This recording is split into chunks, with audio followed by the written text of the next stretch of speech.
Hi, this is Sherry Veronica. They talked about Andrew Basiago on this particular installment on the Y Files. It's Project Pegasus, Child Time Soldiers. And I spoke to Andrew, and he claimed to be one of those children. His father was a special projects person within the secret part of the government, and they were sending adults through. They had some sort of technology where they could send people through, and they would go into the future or into the past. But when adults went through, that didn't work out, because they figured out later on they figured out that the adult mind was set.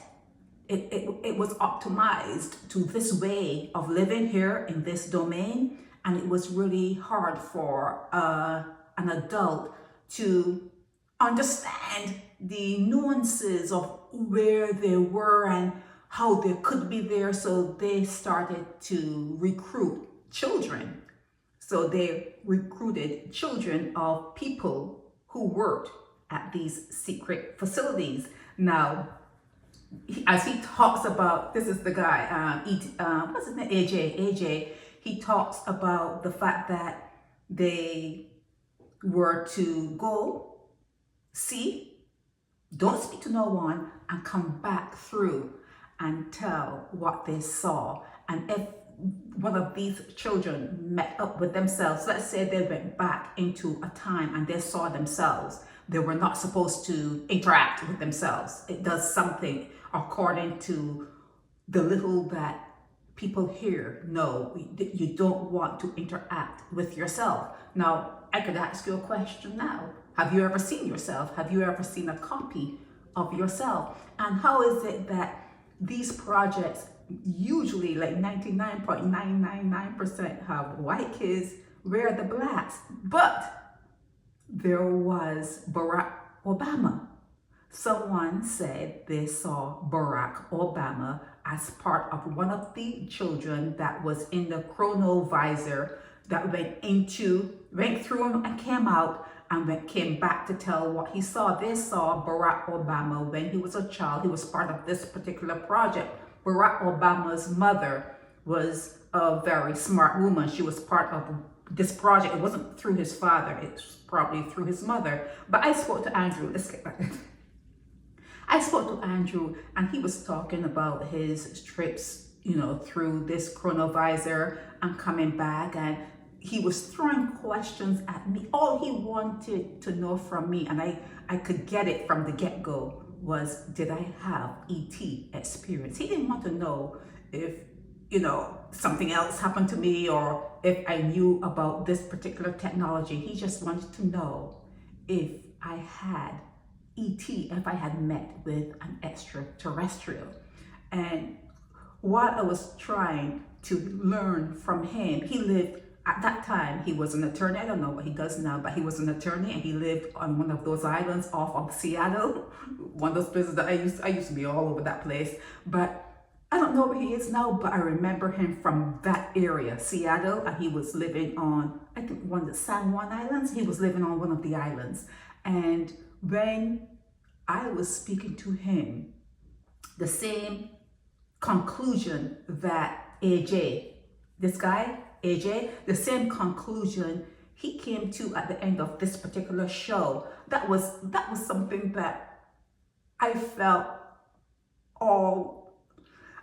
as though you could not believe. I think that when things happen to us, all of us here, that is not part of the overall consensus. We make shit up. I think our memories are more fragile than we think they are. I think that the compartments where we store memories may not be as co-joined. They're not interacting. The synapses, whatever it takes for, okay, this morning I woke up, I made coffee, I went for a run, I avoided all the worms on the sidewalk, and I came back. I even took an extra lap because I felt really strong. But did it really happen that way? Did it really happen that way, or did I string together these memories to justify the time that I have to occupy here? I have to occupy the time that I'm here, but is it really the way that it seems to us? And that is this is the conclusion AJ came to, that although when Andrew spoke, he seemed like he was telling the truth, and he seemed as though he was quite interested in the ET and the future, going into the future. Well, he was going back into the past.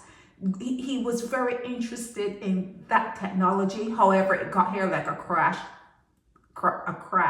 craft. That's what they do. They get the technology and they re-engineer it, or they try to understand what it is they're seeing, if it's like really advanced technology. And for me, I'm just one person. For me, I think it is an impossibility. This is me speaking, Sherry Veronica. I think it is an impossibility for a human being to understand a technology that is quite beyond where we are in this consensus type domain.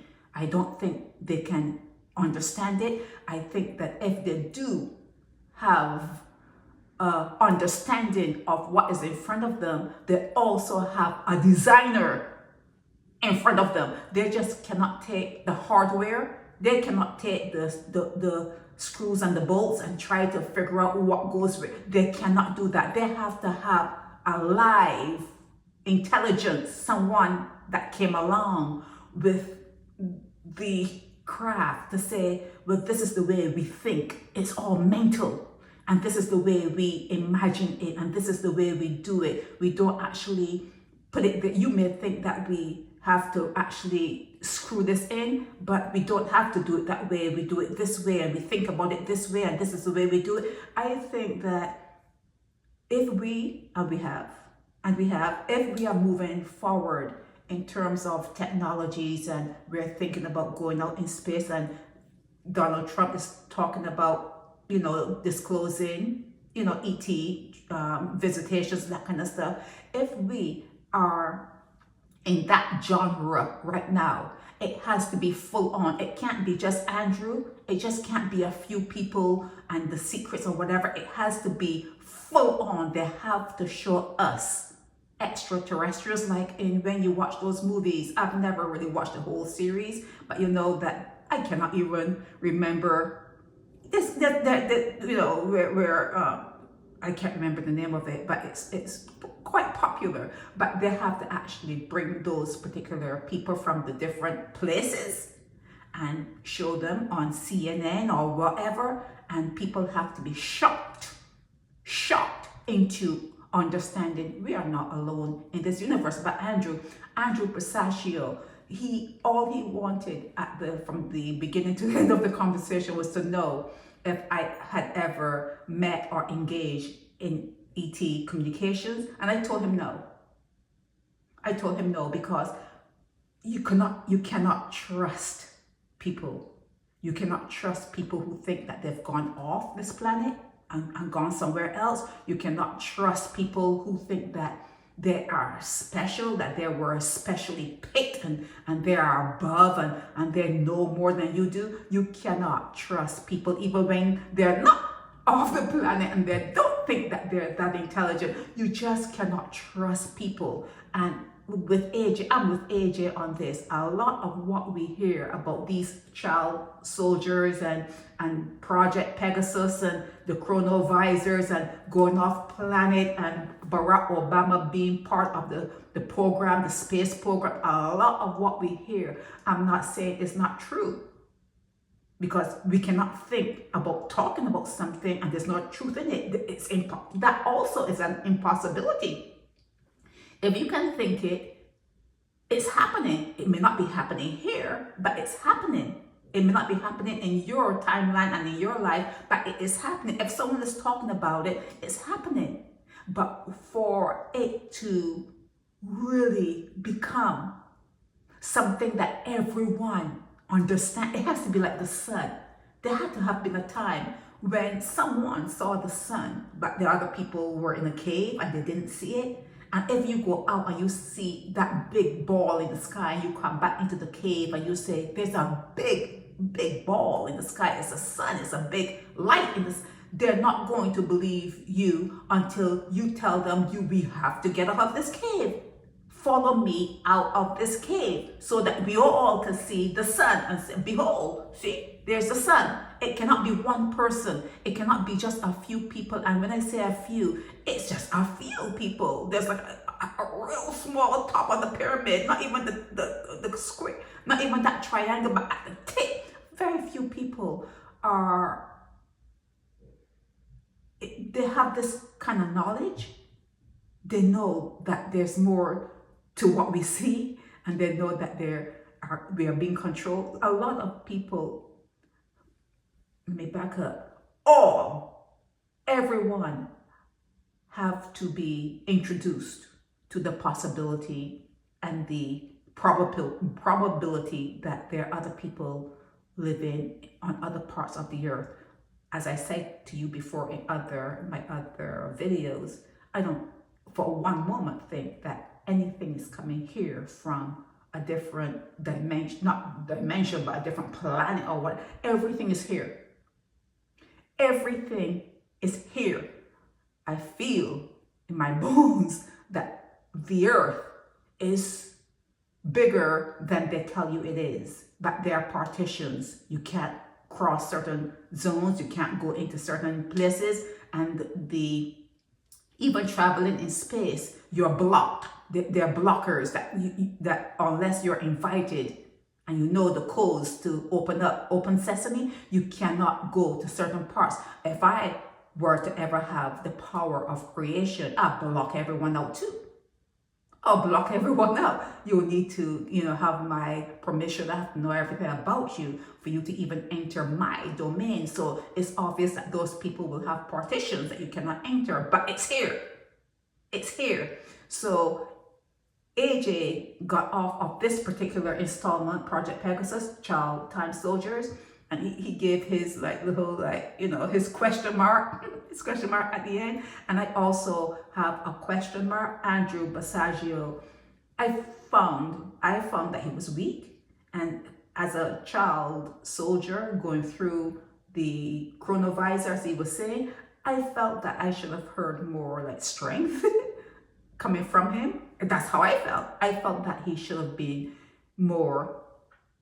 able to read me. He shouldn't have asked me if he should have known. He should have known. He should have looked at me. He should have listened to me. He should have known and not asked a question, okay? So I'm with AJ on this one. I think a lot of this is probably implants. We are not in control. We are not. And when we don't know something, we make up information. It's like one of your body parts it's like they remove something from your body. Other parts of your body, other stuff is going to try to go into that hole and fill it up. It seems as though all space needs to be filled up. And that is what we have experienced here. We just fill our space up. And it doesn't mean that what we're filling up in the empty spaces is truth. It could be a big imagining, a great imagining, but it does not mean it is the truth. Not for us, it isn't. Not for us, it isn't. But it would be nice if we can manufacture the same way we have manufactured this particular truth. It would be nice if we could move out of it, have no wars, have no stealing, have no theft, don't worry about money, not having rich people, not having the poor people, everyone living a nice life and, living in peace. That would be nice if we could imagine that, but it hasn't happened. So there's great control. There's a control system here on this earth. And if these kids are going into the future to find something out, and come back with information, and they have to avoid themselves just in case they go to the future or go into the past. May I say go into the past? They have to avoid interacting with themselves. Why would that be? Why would they need to go anywhere if there are people at the top of the pyramid that they actually know everything that's going on and it's all controlled? So I have a question mark, just like Asia had a question mark. I have a question mark about these child soldiers and going through the Chronovisor and, you know, the project Pegasus and all that. I have a big question mark on that because I feel the control structure that is here already knows what's going on and where they want to take this particular set of people that live here. They know how fast they want to take you to where they want to take you, and everything gets there in their time. Not your time, their time. Okay, that's it. This is Sherry Veronica. Help me spread the word about Naked Departure via social media. Subscribe and share to show support and love for our channels.